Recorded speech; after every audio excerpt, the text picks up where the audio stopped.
বাহ্যিক সৌন্দর্য দেখে আমি যতই অন্যের প্রতি মুগ্ধ হয়েছি, আকৃষ্ট হয়ে বা তাদের চাকচিক্যে মোহিত হয়েছি, পরবর্তীতে সবার কাছ থেকেই খারাপ ব্যবহার পেয়েছি, উপেক্ষার শিকার হয়েছি। আমি বুঝি না আমার সাথে খারাপ ব্যবহার করার বেলায় তখন কেন তারা বাইরের সৌন্দর্য সেই সময় ধরে রাখতে পারেন না? নাকি তারা জানেন না যে তারা কত সুন্দর এবং এমন ব্যবহার তাদের মানায় না? কিন্তু তা কি করে হয়? সুন্দর যারা, তারা তো নিজেদের নিয়ে বেশি সচেতন থাকে বলেই নিজেদেরকে সবসময় সুন্দর রাখে। আর ব্যাপারটা এমন না যে আমি তাদের কোনো ক্ষতি করেছি বা আমি তাদের কোনো ব্যক্তিগত স্বার্থে আঘাত এনেছি বা আমি তাদের কোনো প্রকারের ভাই-ভাতিজা লাগি, যার কারণে তাদের পারিবারিক বা ব্যক্তিগত আক্রোশ আমার উপর ছাড়তে হবে। আজ আসলে মনে পড়ল এমন একজনের কথা, যাকে বাংলাদেশের মালাইকা অরোরা বললে অত্যুক্তি হবে না।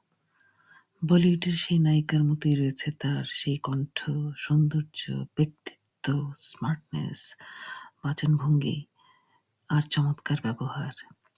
ঘর সাজাতে এবং নিজেকে সাজাতে রয়েছে আধুনিকতা ও রুচির ছোঁয়া। এত সকল গুণের অধিকারী এই নারীকে আমি সেই বাল্যকাল থেকে ভীষণ ভালোবাসি। আসলে গুণ কে না পছন্দ করে? গুণী মানুষ দেখলেই মনটা ভরে যায়। আর তার উপর সে যদি হয় এত মায়াময়ী এবং এত সুন্দর। আমার ছোটবেলায় রবীন্দ্রনাথের সাথে পরিচয় তার মাধ্যমেই। রবীন্দ্রনাথের গল্পগুচ্ছ সেই ৯ বছর বয়সে প্রথম গিফট হিসেবে পেয়েছিলাম ওনার কাছ থেকেই। ৯ বছর বয়স মাত্র। কিন্তু গল্পগুচ্ছ বইটি দেখেই আমি মুগ্ধ। রবি ঠাকুরের বই পড়ার যোগ্যতা তো তখন হয়নি। কিন্তু রবি ঠাকুরের বইয়ের সাথে এই যে পরিচয় করিয়ে দেয়া সেই শিশুকাল থেকে, এটা তারই কৃতিত্ব।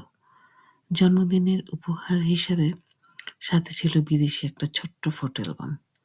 ১৯৮১ সালের কথা। তখন থেকেই আমার প্রতি তার স্নেহ আমাকে অন্ধ করে রাখত। একবার ভীষণ বড় অ্যাক্সিডেন্ট হলো আমার। গরম পানিতে পুড়লে যেমন হয় তেমন।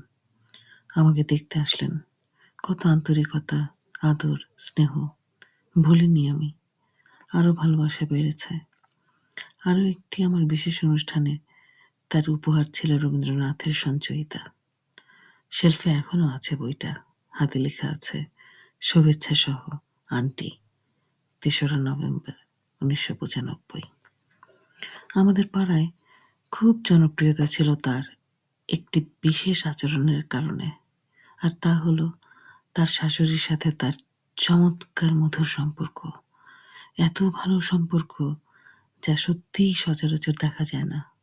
আসলে দুজনার মিল মানে চারিত্রিক মিল এক না হলে তো মধুর সম্পর্ক হতে পারত না। তখন খুব সম্ভবত সেকেন্ড ইয়ারে উঠেছি। ছোট থেকে তখন বেশ বড় হয়েছি, একটু বড়ই তো হয়েছি। একদিন ক্লাস শেষে সকাল সকাল বাড়ি এসেই দেখি আমার প্রিয় আন্টি আর তার শাশুড়ি, যাকে আমরা পাড়াতে দাদি বলে সম্বোধন করতাম, তারা দুজন আমাদের ড্রয়িং রুমে বসে আছেন। কি যে খুশি হয়েছি দেখে। তারাও যথারীতি খুব আন্তরিকভাবে স্নেহশীল আমার প্রতি। মনে আছে কানের পাশে হাত রেখে আন্টি বললেন, যদি তোমায় না দেখে শুধু তোমার কণ্ঠ শুনি, মনে হয় যেন তুমি নয়, তোমার আম্মু কথা বলছেন। একদম ভাবির কণ্ঠ। মানে আমার কণ্ঠের সাথে আমার আম্মার মিল পাচ্ছেন তিনি ভীষণভাবে। আর এদিকে আমি তো তার মালাইকার মতো কথা বলার স্টাইল দেখে একদম সারা। সেদিন একটা সাদামাটা রঙের থান কাপড় দিয়ে ভারী চওড়া ওড়না পরেছেন। সুন্দর ফিগারে তাকে কি যে সুন্দর লাগছিল। সাদা ভারী ওড়নার কথা বললাম কারণ তিনি নায়িকাদের মতো খোলামেলা স্টাইলিশ পোশাকেও আবির্ভূত হতেন এবং তাতেও তাকে ভীষণ মানাতো। সেই ছোটবেলায় ৯-১০ বছর বয়স হবে। সঙ্গীত শাস্ত্র নিয়ে মাত্র যাত্রা শুরু করেছি। গানের বই খুলে হারমোনিয়ামের পাশে বসে গান সিলেক্ট করে দিয়ে বললেন, এটা গাও। খেলেছে জলদেবী সুনীল সাগর জলে, তরঙ্গ লহর তুলে লীলায়িত কুন্তলে। কি যে কঠিন সুর, কিভাবে যে গাইব ভেবে না পাই কুল, তবু চেষ্টা করেছি যথাসাধ্য। একবার মনে আছে 1998 সালের দিকের কথা। আন্টির 22 বছরের ছেলেটি অ্যাক্সিডেন্ট করলো। আমার বাবা মা তটস্থ হয়ে গেলেন, ওর খবর জানতে ফোন করলেন। খুব আন্তরিক ছিল আসলে আমাদের পরিবারের সাথে তাদের পরিবারের বন্ধন। কিছুদিন পর পাড়া ছেড়ে আমরা চলে গিয়েছি অন্যত্র। বেশ কয়েক বছর যোগাযোগ নেই। আমরা চলে আসার পর তো আমাদের আর একসাথে এক পাড়ে থাকা হয় না, যাওয়া আসা হয় না।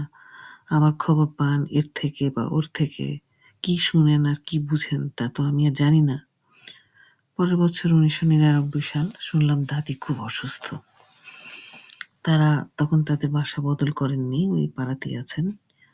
আমার ফেলে আসা সেই ছোটবেলার স্মৃতি বিজড়িত সেই পাড়ায়, সেই স্থানে, সেই মাঠে ঘেরা ছায়া সুনিবিড় ছোট্টবেলায় বেড়ে ওঠা বিল্ডিংগুলোর একটিতে তারা থাকেন। মে মাসের সুন্দর এক বিকেলে ঠিক করলাম দাদিকে দেখতে যাব। আমি, আম্মু আর আমাদের প্রিয় প্রতিবেশী এক আন্টি। স্বাভাবিক মাধুর্যপূর্ণ দাদি আমাদের সকলের কাছে কত স্নেহশীল এক বয়োজ্যেষ্ঠ রমণী। আমাদের সকলের দাদি তিনি, সেই ছোটবেলা থেকে। বাসায় যেয়ে দাদির পায়ের কাছে আমরা সকলে বসলাম। একটা মেয়ে লোক তার পায়ে হাত বুলিয়ে দিচ্ছে। খুব ব্যথা ওনার সর্বাঙ্গে। যদিও দেখে মনে হলো না যে দাদি খুব অসুস্থ।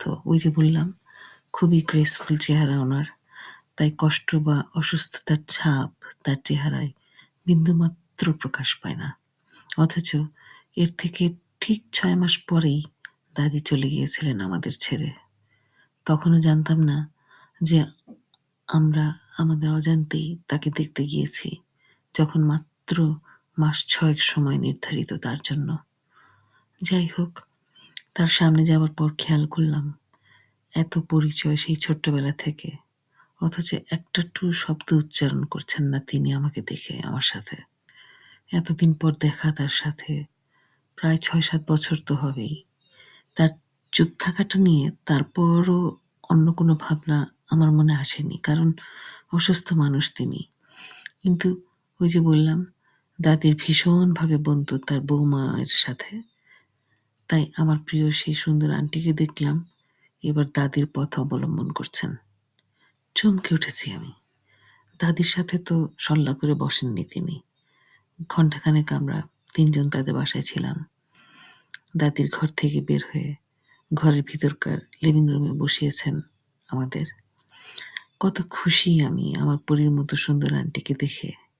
আমার প্রিয় আধুনিক মনের এই মানুষটি এখন আমার সামনে বসে আছে কতদিন পর। কিন্তু খেয়াল করে দেখলাম তিনিও আমার সাথে একটা টু শব্দ উচ্চারণ করলেন না। এতক্ষণ থাকাকালীন সময়টুকুতে একটি কথাও বললেন না। সারাটাক্ষণ তো আম্মা আর আমাদের প্রতিবেশী আন্টি তার সাথে কথা বলে গেছেন, কিন্তু আমাদের সকলের মুখের উপর দেখলাম তিনি শুধু আমার প্রতি একদম চুপ। আমাদের প্রতিবেশী সেই ভদ্র মহিলা তা খেয়াল করেছেন কিনা আমি জানি না, তবে আমি অবশ্যই মনে করি আমার প্রিয় এই মানুষটির আচরণ আমার প্রতি সেদিন অকল্পনীয়ভাবে রুক্ষ ছিল। তিনি যে পর্যায়ের স্মার্ট তা ভাবলে তার এই আচরণটুকু তার ব্যক্তিত্বের সাথে আসলে যায় না। তার আমাকে উপেক্ষা করাটা আমাকে সেদিন তাই বারবার মনে করে দিয়েছে যে সামনাসামনি যদি এই করেন আমার সাথে, মনের ভিতরে কত না বিরক্তি বহন করছেন, সাথে ঘৃণাও থাকতে পারে। তাতে বাড়িতে গিয়েছি তাদেরকে ভালোবেসে, আপন মনে করে। তার থেকে বহুদিনের ভালো ব্যবহার ও আন্তরিকতা পেয়েছি বলেই।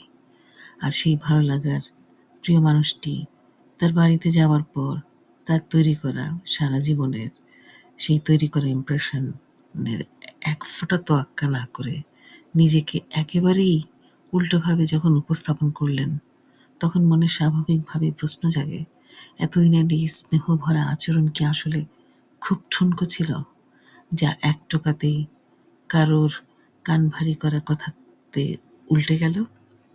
ছোট বাচ্চা তো না আর তিনি, আমি না তার তুলনায় অনেক ছোট, কি এমন অপরাধ করলাম তার কাছে তা আমি জানি না। তার এই উল্টো আচরণ তাই আজও মনে হলে খুব অবাক লাগে। মানুষের মুখে যখন বয়ান শোনেন, মানুষের তো মুখ আছেই, সেই মুখ দিয়ে তারা কথা বলবেই। আর তার কান আছে, ওনার কানে যদি কেউ কিছু বলে থাকে বা কোনো কথা ঢালতেই পারে, তখন আমাকে তিনি যে এতদিন ধরে এত আদর এত স্নেহ প্রদর্শন করলেন, তা অন্য কারোর ভরে দেয়া কথায় একেবারেই নাই হয়ে গেল।